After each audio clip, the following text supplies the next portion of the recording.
What's up, guys? The Flying Tech here, and today we're going to be FPVing the Heliway 903. So let's get right into it.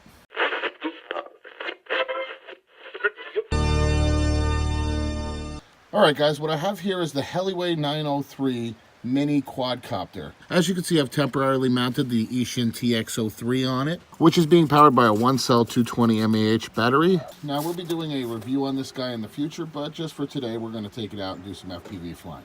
So let's check it out.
Alright guys, so after flying an FPV, I have to say I am beyond impressed. This thing flies amazing. Amazing.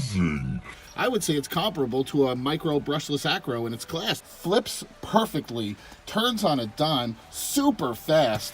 The range on it is pretty amazing too. I didn't push it to its limits, but I definitely would like to in a more open setting. Very agile, small, gets into tight spots, hits that gap no problem. I highly recommend this thing. I'm sorry, this thing is excellent. Alright guys, hope you enjoyed. If you did, please leave a thumbs up. Leave all comments below. We love to get your comments. And with that guys, as always, happy flying.